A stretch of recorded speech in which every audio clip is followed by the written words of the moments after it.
Bienvenue à tous dans ce nouveau numéro des directs Grand Débat. Le plaisir est tellement grand que de vous savoir très nombreux. Vous nous suivez à travers le monde via Canal+, au 346 et sur d'autres plateformes numériques. Direct Grand Débat, c'est à partir de Kinshasa, capitale de la RDC. Vous nous suivez dans le monde. Nous recevons les grandes figures qui commentent, qui critiquent, qui analysent les grandes questions qui font l'actualité au pays.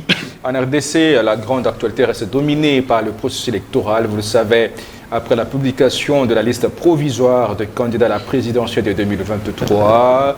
Tout se joue maintenant au niveau de la Cour suprême de justice, de la Cour constitutionnelle, où cette Cour devra juger, traiter, examiner les différentes requêtes, notamment des candidats Félix Tshisekedi, Moïse Katumbi.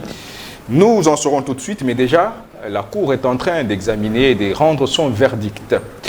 Quid du climat ainsi que des conditions de la tenue de bonnes élections, l'essentiel des échanges, de ces débats de ce soir. Bienvenue à tous. Et pour ce, nous recevons Prosper Chamala, il est analyste politique. Il est enseignant d'université, il est avec nous. En face de lui, nous avons Providence Lokoudi, il est membre de la République en avant, qui soutient la candidature de Floribert Anzoulouni. À ses côtés, nous avons Lionel Bassilois, lui, il est cadre de l'idée de Martin Fayoulou. Voici les figures qui vont débattre, analyser, critiquer l'actualité ce jour. Et bienvenue à tous. Prosper Chamala, comment vous allez? Le Seigneur nous fait la grâce de continuer à vivre et de nous amener sur ces plateaux afin d'échanger sur les grandes questions socio-économiques et politiques de notre pays. Et voilà, nous sommes venus répondre à votre invitation pour nous exercer à cet effet. Merci d'être venu. Et Lionel Bassilois, bienvenue. Chers journalistes, chers co-débatteurs, chers téléspectateurs qui nous suivent à ce moment, que la commodité des larmes réelles, du courage consciencieux et pragmatique vous embrasse. Je tiens d'abord à saluer la population tchikapoise et kanangoise qui sont en train d'attendre patiemment l'arrivée du président Élie Martin Fayoulou. Ces populations qui vivent dans des conditions malades et microbes, qui vivent sans des routes, qui vivent sans des écoles modernes, qui vivent sans hôpitaux, sont en train d'attendre l'arrivée du président Élie Martin Fayoulou. C'était vraiment très nécessaire d'aller faire comprendre à ces populations qu'après l'échec cuisant de Félix Tshisekedi, le changement positif viendra avec les collaborateurs de la première ère du patriarche Étienne Tshisekedi qui s'appelle Martin Fayoulou Matiti. Merci beaucoup. Voilà, je vous reviens, le temps de retrouver Providence Lokouli. Bienvenue à vous. Bonjour cher Joseph, bonjour chers téléspectateurs. Je profite de cette même occasion pour saluer ce milieu de téléspectateurs qui nous suivent. D'entrée des jeux, cher Joseph, laisse-moi quand même soutenir la position de notre candidat président de la République à ce qui concerne l'exigence de la tenue d'un débat contradictoire entre les différents candidats présidents de la République. Et alors, cher Joseph, comme vous le savez, il est important que nous puissions définir le quinquennat à venir que nous voulons avoir. Et alors, il nous faut un choix judicieux. Et ce choix doit être... S'il vous plaît, cher Joseph,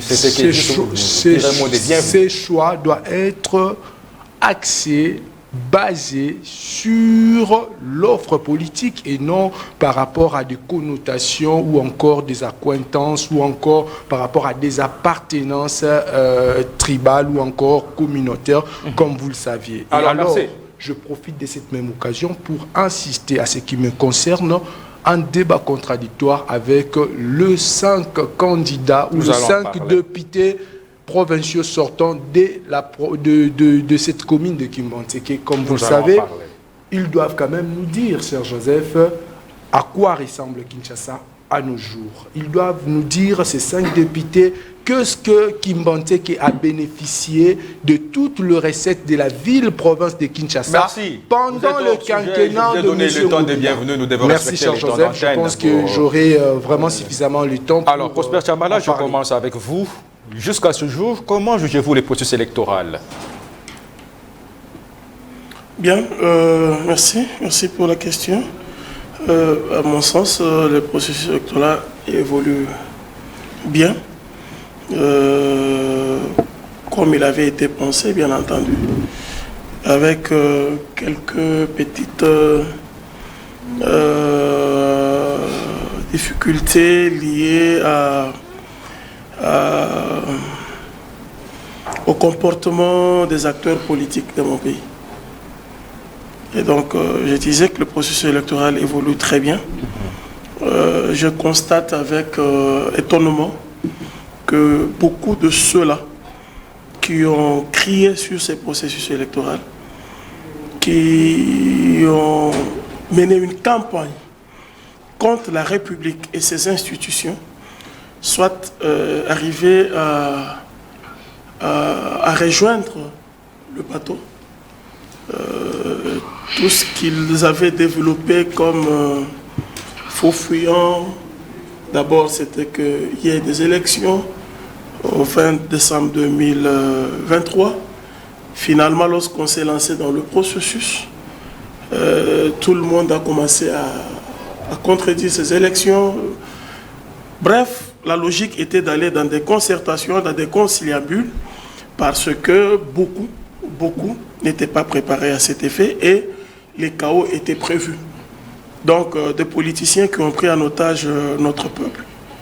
Mais finalement, dans leurs contradictions, je crois que le peuple a le temps de suivre, de regarder, d'observer à qui il donne la responsabilité de venir le représenter et à qui il ne peut pas donner cette responsabilité.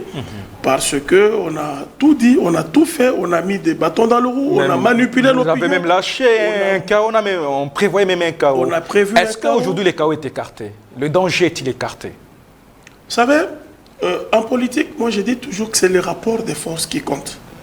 Lorsque vous regardez les 5 années de la gouvernance de Félix Tshisekedi et le comportement de notre peuple, vous allez constater que quasiment dans sa très grande majorité, pour ne pas dire à l'unanimité, le peuple congolais s'est retrouvé dans la gestion, dans la gouvernance, et le peuple congolais a fait confiance à Félix Tshisekedi, au point que à Kinshasa, où l'opposition a été toujours majoritaire, elle a été très affaiblie, au point que le peuple ne les écoute pas. Je vous reviens. Alors, Lionel Bassilo, vous êtes cadre de l'SID de Martin Fayoulou. Vous avez eu à revendiquer à maintes reprises, tambour battant, un fichier électoral fiable. Vous avez même dit ne pas participer à un certain moment au processus électoral et tout de suite vous vous êtes jeté dans l'eau. Ça veut dire que Kadima a rassuré. Le processus électoral est rassurant. Loin de là, si aujourd'hui SID nous sommes revenus au processus électoral, cela ne veut pas dire que Kadima rassure de la tenue des bonnes élections, mais les confessions religieuses ont réclamé la présence du président Élie Martin Fayoulou. La population a réclamé la présence du président Élie Martin Fayoulou. Voilà pourquoi nous sommes de retour. Et nous sommes doublement motivés pour aller gagner l'élection présidentielle. Parce que, primo, notre victoire a été volée en 2018. Segundo, M. Félix, face à ces régimes, nous sommes en train de jouer à un jeu à somme nulle. Si aujourd'hui le président Élie Martin Fayoulou n'arrive pas à gagner ces élections, il y aura encore un autre quinquennat fraudulé qui va encore sombrer notre pays davantage. C'est pour cela que nous sommes doublement motivés à aller gagner cette élection présidentielle. Le problème de la RDC, c'est le leadership au sommet du pays. Les gens disent à tort que le président Élie a sacrifié ses collaborateurs. À la députation nationale et provinciale. Une erreur politique. Loin de là, ce n'est pas une erreur. Le problème de la RDC, c'est le leadership à la tête du pays. Vous voyez, nous avons connu Mouzé ici dans ce pays. Il nous a dirigés. Mouzé avait des députés. Est-ce que Mouzé a lui-même joué d'ailleurs le rôle du Premier ministre? Donc, avec le président Élie Martin Fayoulou à la tête du pays, nous allons redorer l'image de notre notre pays. Donc voilà pourquoi nous, SID, nous sommes derrière la candidature du président Elie Martin Fayulu. Le peuple qui l'avait fait confiance à 2018 va encore lui redonner la confiance pour sortir. En partant pour l'élection présidentielle, le SID est-elle rassuré du climat, que le climat est favorable désormais pour des élections apaisées? Ah bon, le climat... inclusive et transparent. Le climat n'est pas favorable, mais le délai... Les élections doivent se tenir dans les délais constitutionnels. Donc nous n'allons pas donner une seconde de plus à ces régimes qui se caractérisent par l'incompétence. Ces régimes qui maîtrisent seulement la théorie de l'incompétence. Dans la section 1, nous voyons la corruption. Dans la section 2, nous voyons le détournement des deniers publics. Dans la section 3, nous voyons les justices. Donc nous n'allons pas donner une seconde de plus à ces régimes qui maîtrisent rien d'autre que la théorie de l'incompétence. Je vous reviens, Lionel Bassilois, tout en rappelant que vous êtes cadre de l'SID de Martin Fayulu, qui est candidat à la présidentielle. C'est-à-dire 3 invités soutiennent des candidats à la présidentielle. Bienvenue à Maître Tony Kelende. Vous êtes de Nouvelle-Zélande, Adolphe Muzito. Bienvenue. Merci, Monsieur Joseph. Très content de pouvoir prendre part à cette grande tribune que vous nous offrez, nous. Et bon retour. Merci beaucoup. Voilà, c'est un plaisir de partager le plateau avec les différents co-débatteurs, avec mon ami, le député de Kimbanseke. Nous avons l'accoutumance, d'ailleurs, de partager, de nous rencontrer dans les différents plateaux. Voilà, alors, je pense que nous allons réfléchir au profit de la nation. Et merci une fois de plus de votre invitation. Alors, tout de suite, on se lance dans l'eau avec vous, Adolphe Muzito, candidat à la présidentielle.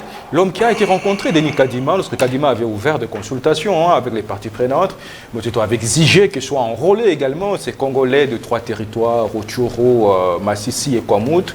Et Muzito avait même mis le doute au sortir qu'il ne serait pas possible que les élections se tiennent dans le délai constitutionnel. Mais au moins, il est partant dans la course comme candidat à la présidentielle. Ça veut dire quoi? Merci. Il souffre le chaud et le froid. Merci. C'est une question pertinente qui nécessite d'être répondue directement sans pour autant chercher de faux fuyants.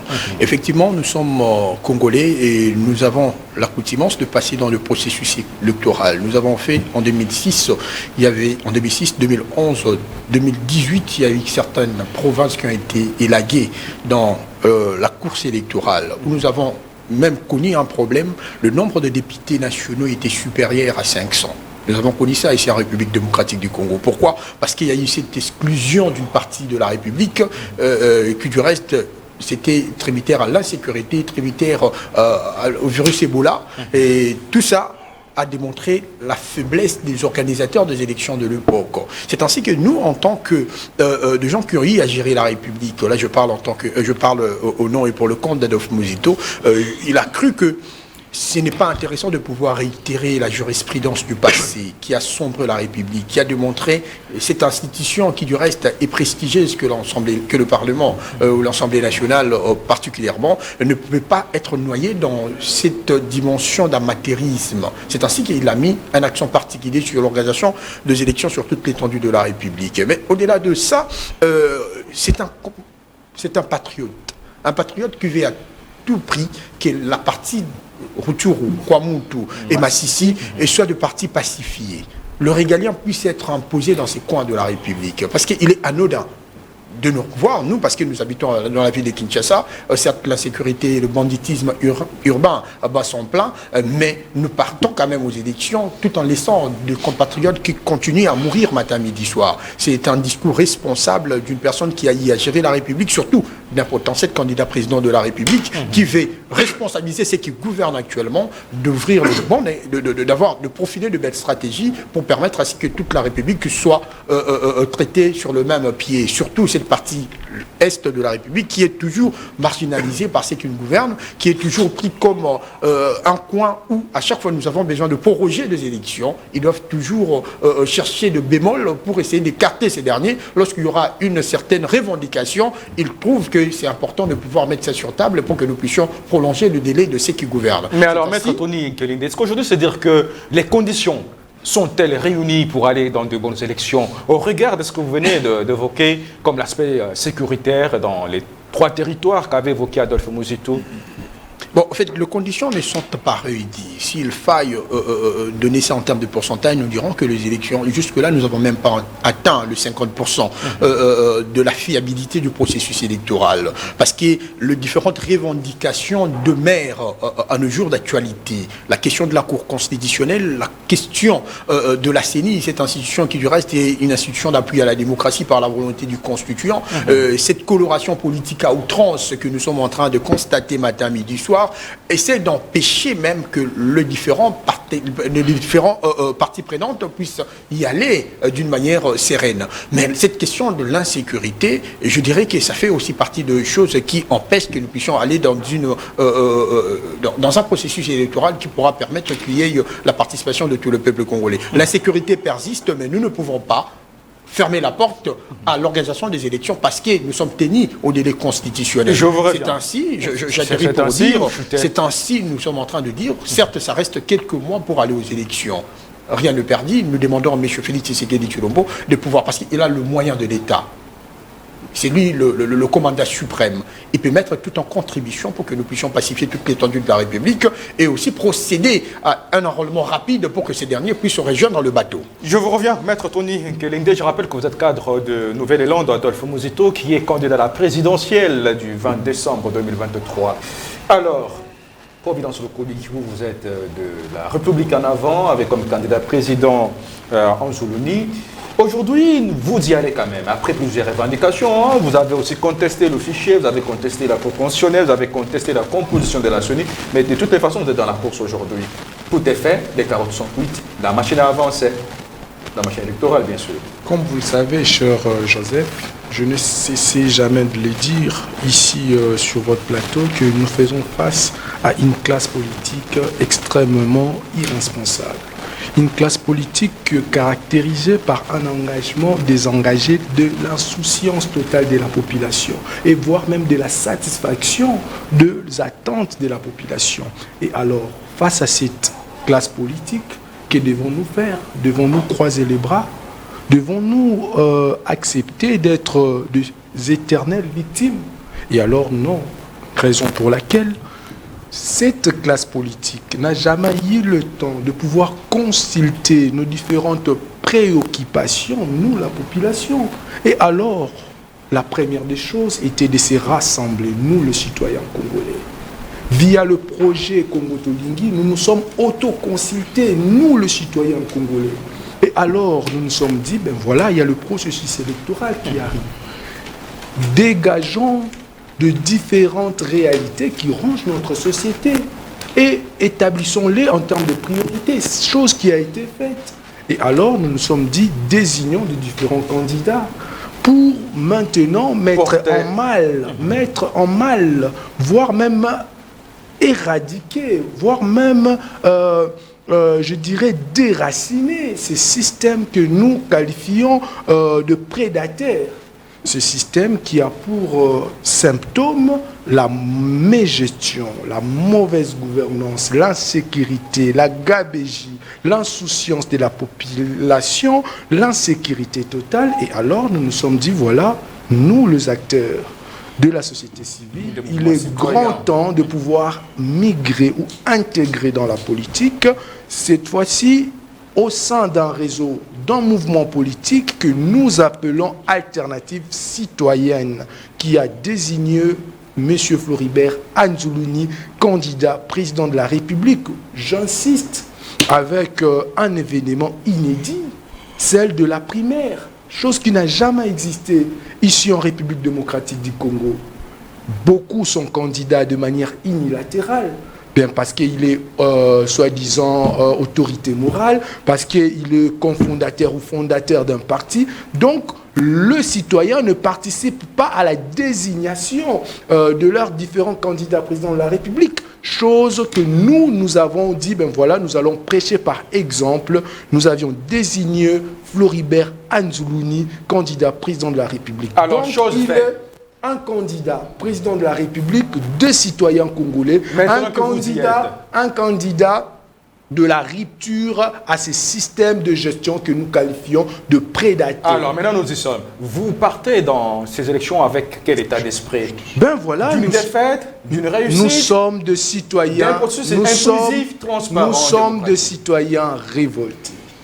Ben voilà, nous avons un quinquennat sombre, M. Joseph, vous le savez. Un quinquennat caractérisé par de vols comme rame, de détournement du denier public. Un quinquennat caractérisé de l'injustice sociale, où les députés sont payés à plus de 20 000 $ pendant que les enseignants sont payés à moins de 500 $. Et alors, M. Joseph, raison pour laquelle nous exigeons un débat contradictoire entre les différents candidats présidents de la République, surtout que nous savons que beaucoup n'ont pas d'offre politique. Ils sont là, ils ont que leurs écrits démagogiques qui viendront sur des plateaux pour chercher ou tenter à séduire les électeurs. Mais cette fois-ci, M. Joseph, nous sommes tellement éveillés. Et alors, à ce qui me concerne, M. Joseph, je suis en train de citer. À ce qui me concerne, je exige un débat contradictoire avec les 5 députés sortants de Kimbanteke. Qu'ils nous disent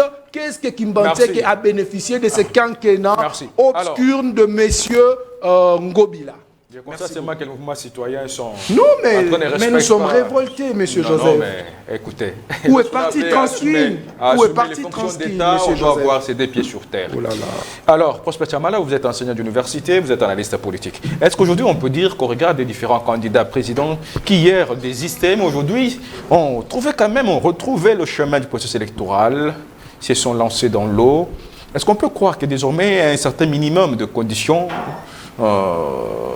ces conditions sont réunies du genre inclusivité que l'on décriait hier, la transparence et la démocratie?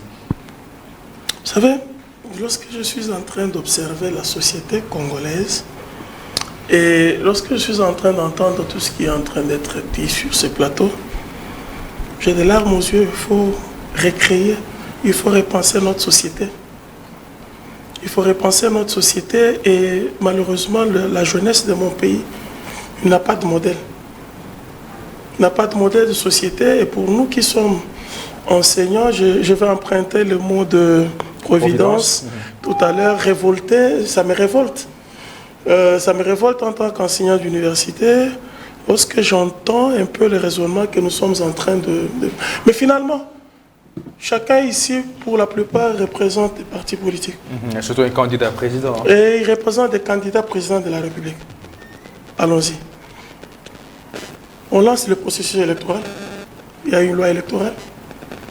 Le processus, la désignation des candidats. Je suis allé même jusqu'à m'attaquer, je crois, un jour sur un plateau avec Providence, Okoli.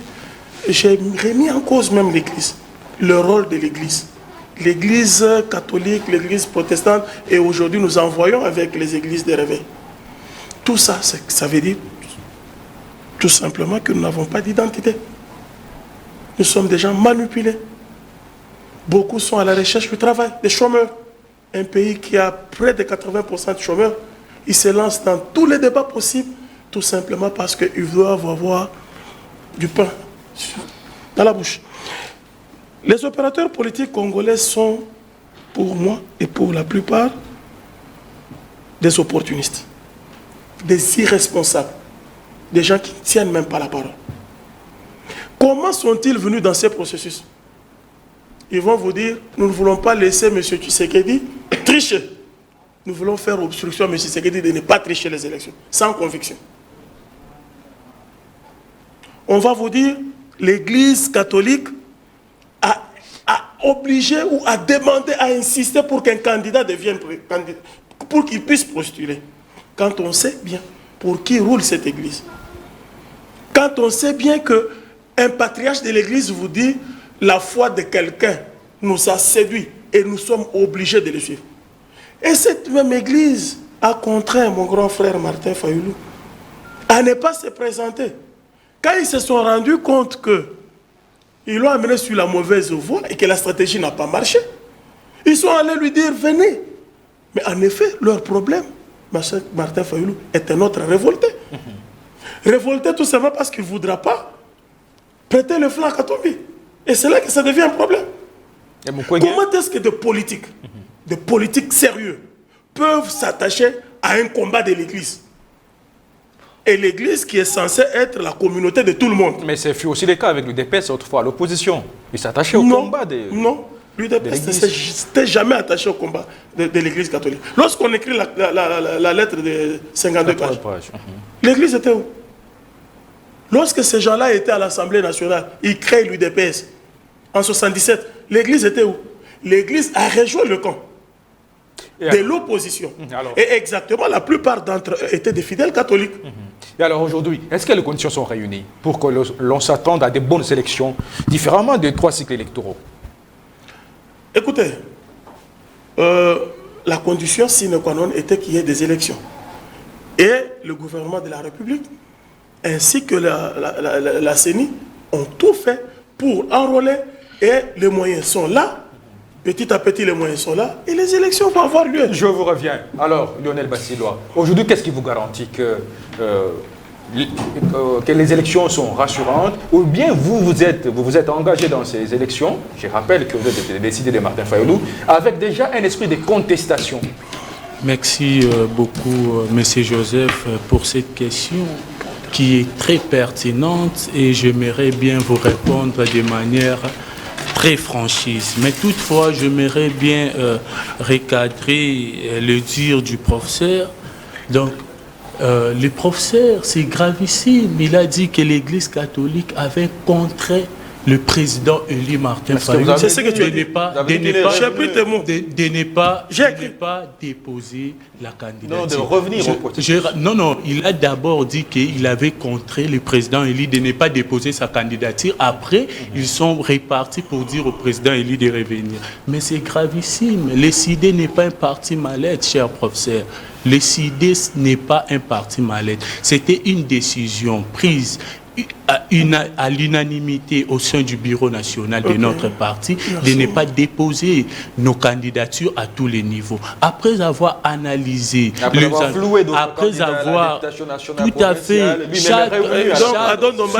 s'il vous plaît, non, j'ai la parole. S'il vous plaît, c'est son temps s'il vous plaît, soyons tolérants, cher professeur. Allez-y, s'il vous plaît. Vous êtes professeur. Lionel Bassilois, allez-y, s'il vous plaît. S'il vous plaît, nous savons que chaque configuration politique exige une attitude. C'est pour cela, après avoir analysé les enjeux de l'heure, nous avons compris que nous ne pouvons pas abandonner ce peuple qui croit à notre combat. Ce peuple qui nous a soutenus en 2018. Et le président Élie n'avait pas abandonné ce peuple. Lorsque les terroristes de la présidence détournaient l'argent du procès 100 jours, le président Élie avait été avec ce peuple. Lorsque les terroristes de la présidence détournaient l'argent des rames, le président Élie était avec ce peuple. C'est pour cela que nous avons décidé de ne pas laisser ce peuple orphelin. C'est pour cela, lorsque l'Église est revenue pour nous dire que le peuple vous réclame, le peuple vous réclame, il faut revenir au processus électoral. Vous y êtes revenu par conviction. Nous allons trouver des mécanismes pour barrer la fraude électorale. Donc nous, SID, nous travaillons en synergie avec les confessions religieuses et le peuple congolais pour barrer la fraude électorale. Et nous allons y arriver. Ce n'est pas de la magie. Le peuple congolais est debout, est conscient que le danger, aujourd'hui les problèmes s'appellent Félix Tshisekedi. C'est pour cela que nous travaillons en synergie pour barrer la fraude électorale et reconquérir la souveraineté du peuple congolais. Alors, vous allez aux élections par conviction ou bien vous y allez déjà avec l'esprit de contestation d'une certaine fraude, d'une certaine tricherie?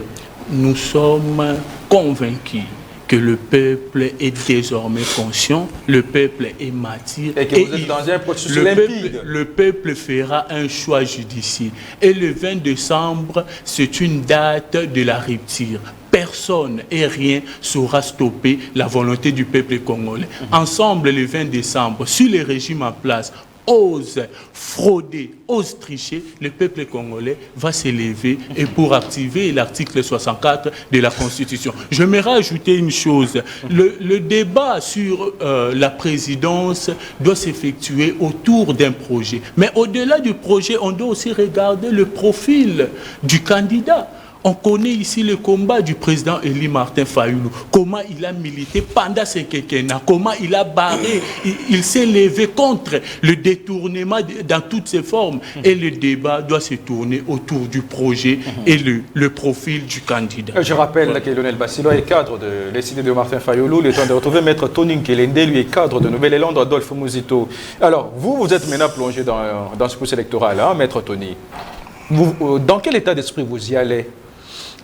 Un esprit de sportivité, on gagne, tant pis, c'est l'expression de la population, on ne gagne pas, tant pis, c'est aussi l'expression de la population, c'est la démocratie. Voilà, merci beaucoup pour cette question. Moi, je pense que j'aimerais bien aborder cette question au deuxième volet de ma réflexion. J'aimerais bien rencontrer d'abord le professeur Prosper. Le professeur Prosper. Monsieur le professeur, lorsqu'il avance les arguments dans le sens de dire que nous sommes, en fait, lui, par rapport à nous autres, nous sommes jeunes, nous n'avons pas de modèle. Effectivement, nous n'avons pas de modèle. Parce que le professeur, âgé qu'il est, il fait partie des gens qui devaient nous servir de modèle. Et si aujourd'hui nous sommes ici, 3 jeunes, en train de manipuler la langue française, de réfléchir sur des questions d'État, c'est parce que nous avons eu de l'instruction auprès de professeurs.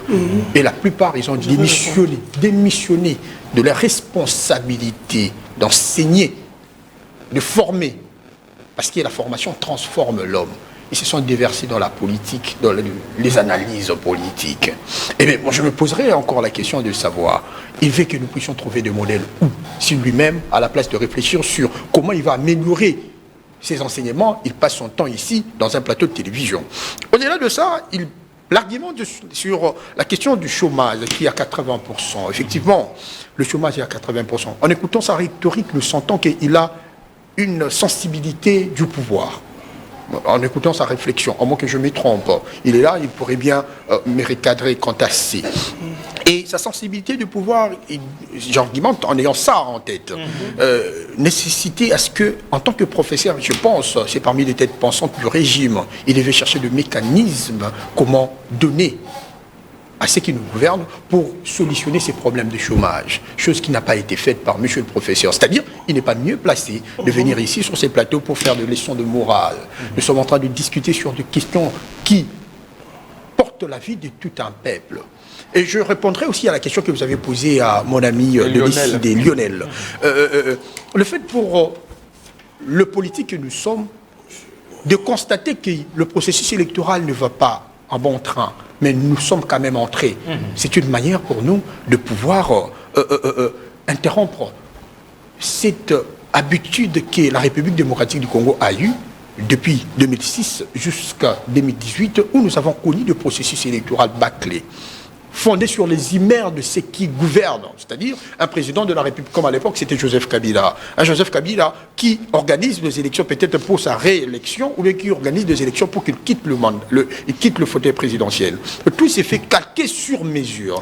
Il le met, s'il vous plaît, il commence d'abord par se choisir un président de la CENI qui va obéir aux mots de tout ce qu'il va dire. Il s'est choisi le juge de la Cour constitutionnelle qui seront robotisés. C'est-à-dire, ils sont obligés de lire que l'arrêt allant dans le sens d'entériner la décision qui a été portée par la CENI. Déjà, tout ça laisse entrevoir que nous sommes une génération effectivement sacrifiée, qui n'a pas connu de bourse d'études. Aujourd'hui, si nous sommes capables de nous exprimer en français, c'est parce que nous-mêmes, nous avons eu à mener de recherches, nous avons eu à nous efforcer d'être à la hauteur de ce que nous sommes. Monsieur le professeur ne doit pas venir ici pour essayer de saper les efforts de tous ces jeunes que nous sommes ici. Mais également, je dirais ici, notre présence dans ces processus électoraux, c'est une assistance au peuple en danger. Le peuple est en danger, je vous dis. Il fallait l'assister. Il fallait l'assister. C'était d'être dans la course. D'être dans la course. Parce que moi, je considère que nous avons passé plus de 4 ans en train de revendiquer de questions fondamentales. La réformation de la CENI, la recomposition de la CENI, de la Cour constitutionnelle, la loi électorale banquée, calquée sur la taille de ceux qui étaient majorité au sein de l'Assemblée nationale. Tout ça laisse entrevoir que le processus, déjà, le tapis de la fraude est déjà tapissé. C'est ainsi que nous ne devons pas laisser cela, voir ça de loin pour que nous puissions subir la mauvaise gouvernance qui a élu domicile sous la gouvernance de M. Félix Tshisekedi Tshilombo. C'est ainsi que nous pensons, nous devons prendre part aux élections et nous y allons avec un œil très regardant tout en responsabilisons le peuple qui nous suit aujourd'hui par des émissions pareilles, dire au peuple que nous devons faire une veille électorale le 30 décembre. Le 30 décembre, il faudrait qu'il y ait une veille électorale pour que celui qui gagnera des élections, effectivement, par les urnes, soit proclamé. Et si nous avons cette mobilisation citoyenne, je suis conscient, je suis sûr que...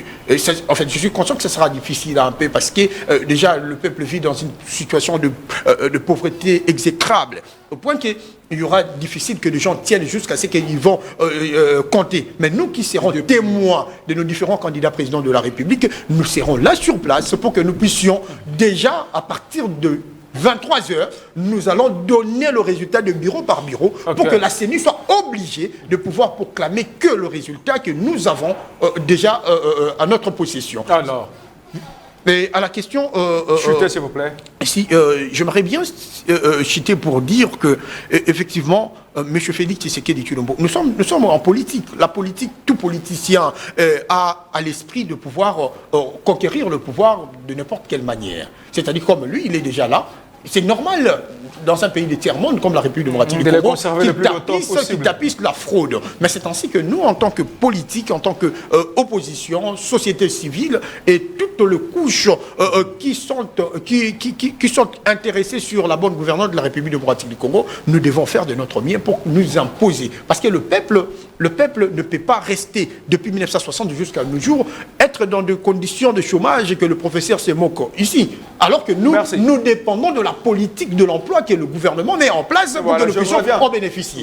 Il est très important. Je vous reviens alors, Providence Lukouli, que dites-vous? Nous allons dans un processus électoral où apparemment il y a des hésitations de la part des différents candidats présidents de la République. Comment pouvons-nous nous attendre à un atterrissage en dessous de ce processus électoral? Nous commençons avec vous pour conclure 5 minutes, 5 et puis ça sera fini. Vous le savez, vous le savez bien. Et alors, je pense qu'il est grand temps que chaque camp puisse prendre ses responsabilités. C'est-à-dire, la population a ses responsabilités, comme la grande mobilisation, le veille et aussi la sensibilisation autour de ces contrôles citoyens par rapport à ces processus électoraux. Mais aussi, nous constatons qu'il y en a de ces candidats qui sont sûrement mal intentionnés, qui sont essoufflés et qui ne sont pas sûrs de pouvoir gagner les élections, qui veulent à tout prix mener des campagnes de déstabilisation contre ces processus électoraux. Je me réserve de citer les noms, mais nous savons le jeu de nos politiques. Cette classe politique ne nous inspire pas confiance, que ce soit au niveau de l'opposition et au niveau de cette majorité. En tout cas, nous disons que nous avons besoin d'un rajeunissement. Nous avons besoin d'un rajeunissement qualitatif de cette classe politique. Parce que nous estimons que la qualité des politiques congolais fait défaut. Les personnes qui nous gouvernent ne nous méritent pas et ne méritent nullement de gérer un aussi grand et beau pays comme la République démocratique du Congo. Et alors, nous devons prendre notre destin en main. Et alors, laissez-moi quand même féliciter M. Kadima, parce que vous le savez, M. Kadima vit depuis un moment de pression. Comme vous le savez, je vais rejoindre le camarade Tony. Peut-être qu'il était sous pression pour mettre à la place publique la liste provisoire des candidats présidents de la République. Nous le savons, peut-être qu'il y avait certaines pressions pour que certains candidats puissent être écartés, élagués, mais nous avions quand même assisté à une surprise. M. Kadima a fait son travail et nous disons bravo, parce que c'est ce que nous voulons. Et il a été clair dans sa sortie médiatique que ceux-là qui ont travaillé durant ces quinquennats, ceux-là qui vont gagner, gagneront. Et ceux-là qui vont perdre, en tout cas, perdront. Et alors, je reviens pour dire à ce que le professeur venait de dire que voilà, au début de ces quinquennats, la population avait fait confiance à ces régimes. Vous avez tout à fait raison. Le problème n'est pas seulement de faire confiance, mais le problème actuellement, surtout quand on fait un quinquennat, le problème réside au niveau du résultat, au niveau du bilan. Laisse-moi vous rappeler, cher professeur, que avec 2 minutes. Votre candidat président de la République, votre régime, dans son fameux projet appelé 45 territoires, vous vous avez prévu de construire 1210 écoles budgétisées. Et alors, dans la réalisation, il y a moins de 300 écoles, cher monsieur le professeur. Laissez-moi vous rappeler que vous aviez promis de construire plus de 700 centres de santé. Mais dans la faisabilité, cher professeur, le régime actuel de monsieur Félix Tshisekedi a construit moins de 100 écoles. Laisse-moi vous rappeler que vous avez promis de construire plus de 38 km de routes, de déserts agricoles. Mais jusque-là, laissez-moi vous dire, 0 km. Donc, pour vous dire que le résultat est catastrophique. Donc, alors, vous êtes un exemple parfait de ce que nous qualifions, nous, républicains en avant, d'un régime ou encore d'un système prédateur. On ne sait pas avec vous. Donc, comment voyez-vous l'atterrissage de ces processus électoraux? On regarde tout ce que vous avez épinglé comme tableau de conditionnalité et du climat de la processus électorale. J'estime que la population a un grand rôle à jouer à ce qui concerne la sensibilisation, le veille sur le contrôle citoyen, mais aussi M. Kadima. M. Kadima a un grand rôle à jouer parce que c'est lui qui sera l'arbitre. Tel qu'il a dit que celui qui gagnera sera le gagnant. Et c'est là qui perdront, seront de perdants. Donc nous faisons confiance, mais cela n'empêche à ce que nous soyons mobilisés, mais aussi la Cour constitutionnelle, qui est la plus grande instance judiciaire, et alors aura aussi à son tour un grand rôle à jouer quant à ces. Et alors il est plus qu'important de dire à ceux qui nous suivent, même à ces milieux de politiciens qui nous suivent, que le pays va mal. Il n'est pas question de commettre les erreurs du passé pour allumer le feu dans notre pays. Déjà l'intégrité territoriale, le bilan de ces régimes met en mal notre intégrité territoriale, notre souveraineté, en tout cas. Et alors, prenons nos responsabilités tant que citoyens et aussi en tant qu'institution du pays. Je vous remercie. Merci beaucoup d'être venu Providence Loukouli. Je rappelle que vous êtes de mouvement citoyen, mais vous soutenez la candidature de Floribert Anzoulouni avec les Républicains en avant. Floribert Anzoulouni, une figure emblématique de l'activisme citoyen en République démocratique du Congo. C'est lui notre candidat. C'est le candidat des citoyens congolais. C'est le candidat de la rupture avec le système de gestion de prédateurs incarné sur ce plateau par monsieur le professeur, par tant d'autres co-débatteurs qui et aussi à leur tour soutiennent leur candidat président, qui ont malheureusement géré parmi eux le pays dont le résultat a été catastrophique, et d'autres qui ont participé même dans de fraudes et des élections de certains gouverneurs de la ville, vous le connaissez. Et alors il faut un changement positif, merci d'être venu Providence Loukouli. Véritable. Prosper Chamala, à vous de conclure. Bien, comment voyez-vous l'atterrissage de ces processus qui serait en train ou qui a eu à traverser les zones de turbulence? Comment voyez en fait l'atterrissage? Lorsque je posais la question de savoir avec qui serait sur le plateau, je n'aime pas un plateau de 4 personnes parce qu'on parle le passé.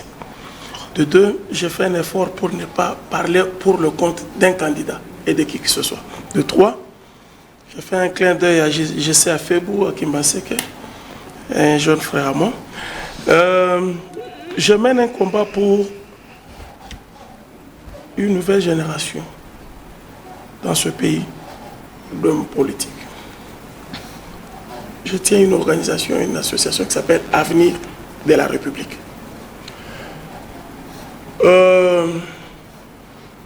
Si je parlais de modèle, je ne suis pas exclu parce que devant moi, j'ai des aînés. Un jour à l'université, j'ai posé la question à l'ancien Premier ministre, Ken Gwadondo. Je crois que il avait une conférence à l'université. Et puis le jour qu'on l'a investi, docteur honoris causa, à côté, je l'ai approché, je lui ai dit, êtes-vous fier et content de ce que vous aurez légué à cette République, à ce peuple? Vous êtes le seul à avoir été 5 fois Premier ministre. J'étais en train de faire un diagnostic de la situation dans laquelle le peuple et mon pays s'est trouvé. Moi, j'ai grandi difficilement pour devenir professeur. C'était un parcours de combattant. Je ne me moque pas de la jeunesse, mais je ne veux pas que cette jeunesse, moi-même faisant partie de cette jeunesse, je n'ai pas encore, je vais avoir 50 ans, peut-être l'année prochaine. Je n'ai pas encore 45 ans.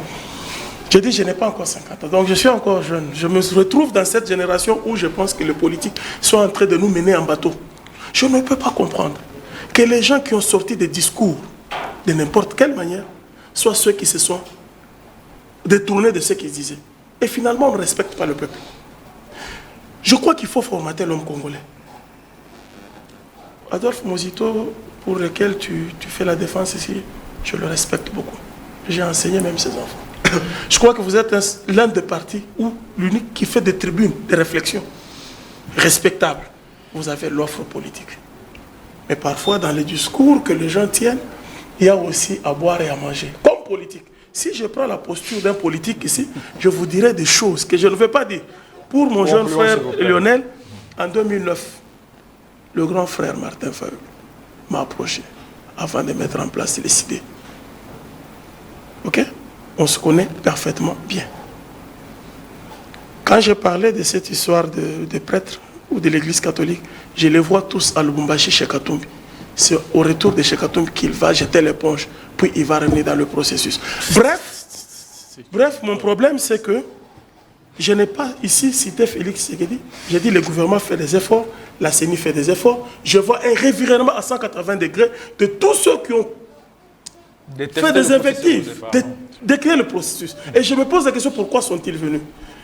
L'abbé Cholet nous avait déjà dit qu'il cherchait un leader courageux et que l'aboutissement de ces élections, le colis venait de lui dire tout à l'heure, qu'on a gardé des candidats, la Cour constitutionnelle, j'ai appris que la Cour constitutionnelle a gardé même 25 candidats, même une des personnes qui avait été négligée par la CENI a été récupérée, donc tout le monde va compétir à cette élection. C'est là qu'on attendait Kadima, c'est là qu'on attendait la Cour constitutionnelle qui serait instrumentalisée. Moi je suis un positiviste, je crois à mon pays et je pense que nous pouvons aller de nouveau sur un nouveau débat. Et bref, mon souhait c'est que ces élections se tiennent et qu'on ne brûle pas la case, qu'on ne brûle pas le Congo. S'il y a des politiciens qui œuvrent pour l'étranger et pour l'Occident, qui veulent voir ce pays à feu à sang, j'invite mes frères, mes jeunes frères, qui ont voulu jeter des invectives sur moi parce que j'ai seulement dit qu'il n'y avait pas de modèle de société dans ce pays. J'ai lu beaucoup d'ouvrages. Les sociétés occidentales, ils ont des références et des penseurs. Et ces penseurs ont été des modèles, avec une éthique. Nos politiciens n'ont pas d'éthique, n'ont pas de valeur. Merci d'être venu, Prosper Chamala. Merci d'être venu, Prosper Chamala. Je rappelle que vous êtes professeur d'université, vous êtes analyste politique. Lionel Bassilo, vous êtes décidé. Que dites-vous? Est-ce qu'on doit brûler la case, comme a dit Prosper Chamala, au nom des intérêts politiciens? Merci beaucoup, Monsieur Joseph, pour cette question très pertinente. J'aimerais encore rencontrer le professeur qui a dit des contre-vérités ici. Dire que le président Eli Martin Fayulu s'était déplacé à Lubumbashi et a échangé avec les confessions religieuses dans le but de céder sa place au profit du président Moïse Katumbi. C'est gravissime. Le président Eli Martin Fayulu ne peut pas céder sa place au profit de quelqu'un qui était au pouvoir à 6 heures et il est revenu à l'opposition à 6h05 et tout notre engagement qu'on a, comment on s'est bâti pendant ce quinquennat. Moi, j'ai été arrêté devant l'établissement du Palais du Peuple. J'ai été tabassé. Pourquoi? Parce qu'on exigeait la suppression de ces taxes rares. Nous avons mené une bataille énorme contre ces régimes, contre les détournements des deniers publics. En aucun jour, le président Eli Martin Fayulu peut brader ces combats à cause de qui que ce soit. Le professeur, ce qu'il a dit, c'est un mensonge, c'est un contre-vérité. En aucun jour, le président Eli a cédé sa place au profit. Est-ce qu'on peut brûler la case du consensus, s'il vous plaît? Candidat commun en 2018. Aujourd'hui, on peut aussi le faire. On a des intérêts politiques. Monsieur Lokouli, dans la démocratie, les discussions, les débats sont très nécessaires. Donc, le président Eli Martin Fayulu est le fruit d'un consensus, mais oui. Pourquoi? Parce qu'on avait regardé son profil. Mais alors, par rapport à tous peut désigner aussi un candidat commun, il peut aussi céder. Il doit conclure le temps que Maître Tony conclut. Non, mais l'autoritarisme dans la désignation du candidat président fait mal. C'est ce qui caractérise les idées. Tout à fait. Mais c'est grave. Nous voulons la démocratie dans ce pays. Nous, les idées, ce qui nous concerne, en ce moment, c'est la reconquête de la souveraineté du peuple Avec quelle offre congolais. politique? S'il vous plaît, toutefois, on ne Avec quelle offre pas... politique? Non, mais soit S'il vous plaît, tolérant, s'il vous plaît. Soit tolérant, Ok. soit tolérant. Oui, concluez, s'il vous plaît. Toutefois, on ne refuse pas la désignation d'un candidat commun. Mais il doit avoir quand même des préalables. On doit voir le comportement, le combat que le candidat qui sera désigné a mené pendant ces quinquennats. Non, quelqu'un qui était au pouvoir à 6 heures et il quitte le pouvoir à 6h30 pour Arrêtez l'égoïsme. les candidats contre Arrêtez ce avec pouvoir. l'égoïsme. Ça, c'est la folie Merci. la plus immense. Arrêtez avec Donc, l'égoïsme. nous, les idées, le président Eli Martin Fayulu est le candidat du peuple congolais. Merci Et d'être nous venu. allons reconquérir la souveraineté du peuple congolais. Merci d'être venu. Maître Tony Nkelende, vous êtes de Nouvelle-Zélande, Adolphe Muzito. Est-ce qu'on peut prédire un chaos? Est-ce qu'on doit brûler la case? On doit brûler le pays? On a des intérêts politiques après les élections, après le 20 décembre? Bon, vu le temps qui est imparti, je ne saurais pas rencontrer le professeur Motamo. Je pense que nous devons avoir à l'idée que nous savons que le Congo comme dénominateur commun, effectivement, les divergences par rapport à nos positions politiques, par rapport à nos ambitions politiques, demeurera toujours.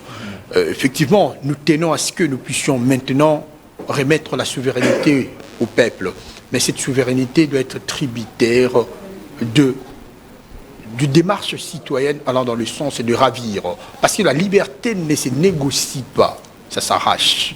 Et un peuple qui n'est pas à mesure de pouvoir arracher cette liberté ne sera pas à mesure de pouvoir vivre dans des conditions agréables. C'est ainsi que moi je dis au peuple congolais, nous, dans peu de temps, dans quelques jours ici, ça sera la campagne électorale. Nous ne devons pas être dans le mimétisme du passé, c'est-à-dire vouloir à ce que les événements du passé où on nous apportait le polo, le pain, par rapport à tel ou X candidat pour que nous puissions donner notre voix. Nous sommes dans une configuration du Léviathan, où le Léviathan attend à ce que le citoyen puisse lui doter d'un pouvoir pour la gestion orthodoxe de la République. Mais ce Léviathan ne venait pas avec le pain, le Léviathan venait avec les idées, que nous appelons l'offre politique. Je suis content de voir que le professeur reconnaître qu'Adolphe Muzito est le seul et l'unique leader politique qui donne des propositions allant dans le sens de refonder la République. Et nous pensons que le peuple congolais ne va pas faire un mauvais choix